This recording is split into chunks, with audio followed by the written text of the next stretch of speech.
Ever heard this? The FBI once tried to get Martin Luther King Jr. to kill himself. That's not in your school textbook, but it's true. You've heard the I Have a Dream speech. You've seen the peaceful marches. But there's a side of Martin Luther King Jr. you were never meant to see. The revolutionary. The man the US government labeled a threat to national security. The man they wanted erased. This is not a polished history lesson.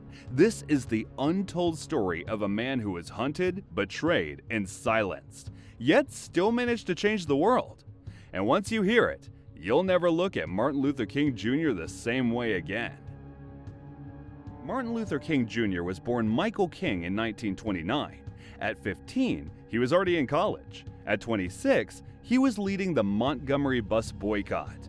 And here's a twist. In seminary, he once got a C in public speaking.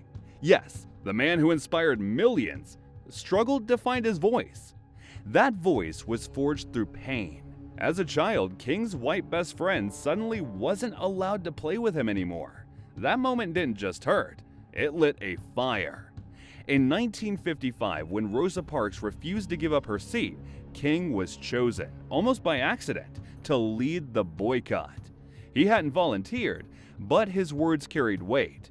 His calm defiance lit a fire, and just weeks later, his house was bombed. But King's response shocked everyone. No rage, no vengeance. Instead, he said, "We must meet hate with love." And it worked. After 381 days, segregation on buses was struck down. But every step forward made him more dangerous in the eyes of those in power. And in the shadows, the government was watching. J. Edgar Hoover, the powerful head of the FBI, branded King the most dangerous Negro in America. Why?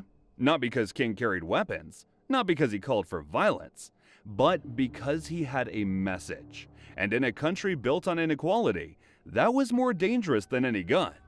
The FBI wiretapped his phone, they bugged his hotel rooms, they followed him everywhere. Their darkest move came in 1964, when they sent King an anonymous letter urging him to take his own life, threatening to expose him if he didn't. Yes, your own government tried to drive him to suicide. But King didn't bend. He grew louder, bigger, braver. And then, he did something that terrified them even more. In 1967, King gave the speech that changed everything, Beyond Vietnam. He called the US the greatest purveyor of violence in the world. He connected racism to poverty and war. He exposed the truth. Black Americans were dying in Vietnam while living in poverty at home. This was the moment King stopped being safe. He was no longer just a civil rights leader. He was a revolutionary. The backlash was brutal. Over 150 newspapers condemned him. Politicians called him a traitor. Even allies abandoned him. But King pressed forward. He launched the Poor People's Campaign, a mass protest in Washington to demand jobs, housing, and dignity for all Americans, Black, white, Native, Latino. He wasn't just fighting segregation anymore. He was challenging the entire system. And that's when the fear at the top reached its peak. April 4th, 1968, Memphis, Tennessee. Martin Luther King stepped onto the balcony of the Lorraine Motel. At 6:01 p.m., a single bullet ended his life. He was just 39 years old. The nation erupted. Riots broke out in over 100 cities. Grief turned into rage. But here's what most people don't know. In 1999, a Memphis jury ruled that the US government was complicit in a conspiracy to assassinate Martin Luther King. That's not a rumor. That's a legal verdict with evidence. Yet the mainstream media barely covered it. The FBI's war against King didn't stop at surveillance. It ended in silence. But not the silence they hoped for. Today, King is remembered with a holiday, a statue, and streets named after him. But the version of King most people know has been airbrushed, sanitized. Schools teach the dream, but not the danger. They don't teach the king who called capitalism a failed system, the king who demanded a racial redistribution of power. That king was too dangerous, too disruptive, too real. So they buried him under the title of Dreamer. But Martin Luther King Jr. wasn't here to make people comfortable. He was here to make them confront the truth, not just about racism, but about poverty, war, and injustice in every form.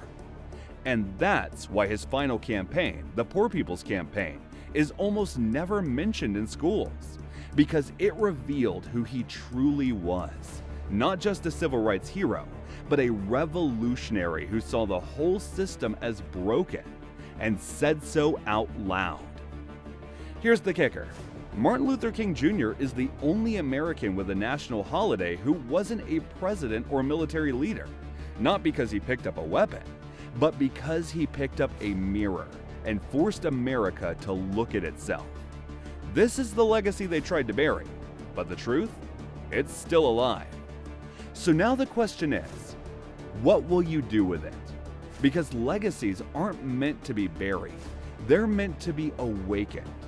So, what part of King's untold story shocked you the most? Was it the FBI's smear campaign? The suicide letter? The 1999 court ruling that no one talks about?